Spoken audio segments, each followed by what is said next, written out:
Welcome to Retro Scale Modelling. This is part 3 of the Revell Hawker Hunter FGA 9 Mark 58. In this part of the build I'm going to be concentrating on the Tiger Meat version that I'm doing, and I'm going to be painting and placing on the decals. So let's jump into this and see how I get on. So first of all, I've got to mask my hardline border. So I'm using Tamiya's 6mm masking tape for this, and it's just a line starting from the main wing going down to the engine. And I'm using Mr. Hobby's H325 Grey. As you can see there, it's going to need a couple of coats, but I'm just putting it on thinly with a flat brush. For the main colour, it's Revell 3110 Luthatha Yellow. And as you can see there, it's on the white primer, and that's the reason why I used white primer, because it's easier to paint yellow on white instead of grey or black. So if your model is calling out for a yellow colour, try and prime it in white. It just makes it a lot easier to paint.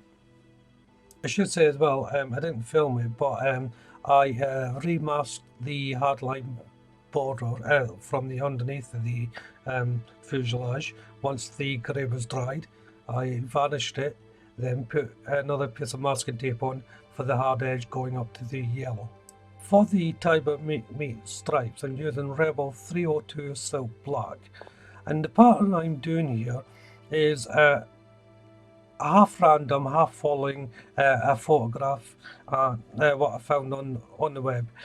I did think about doing it, trying to do it exactly, but like all these camouflage patterns, I find that doing it in a random way, how you feel best it looks, is probably the best way to go. So that's what I'm doing here now, and I'm just putting in the black stripes, as you can see.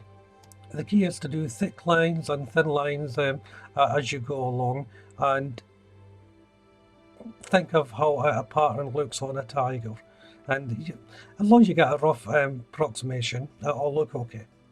And for the drop fuel tanks, I done the exact same thing. To make them up, it was just two halves put together. I didn't see any point showing that really. And the hard line of masking tape for the grey and yellow. So as you can see, they're almost in them, and just putting in the Tiger Meat stripes now. Then once they were done, it was a case of just placing on the tail fins. Next painting was the black spot that goes around the nose cone. I just painted this freehand. There's quite a nice line to follow. I'm using Revell Aquacolor 90 Silver, and this is for the reflective stripes where the lights go, the beacon lights. And I'm using the same colour for the gun ports as well. To attach the beacon light covers, I'm using canopy glue, so it's 560 canopy glue in this case. There's other canopy glues out there, just find one that works best for you. But you only need a small amount to place these little clear parts on.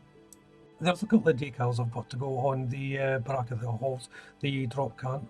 They're quite small. Generally I leave them off depending on the scale of the model, but since this is a 132, I think it's better if I put them on. And while I've got the decal solution out, I'll take the opportunity to place the decals on the underside of the wings. If you look closely on the underside of the fuselage here, you'll see there's two parts that haven't been varnished. This is the area where the drop tanks are going to go.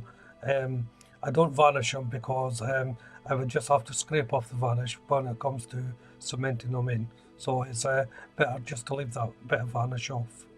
So it's now time to put the drop tanks on.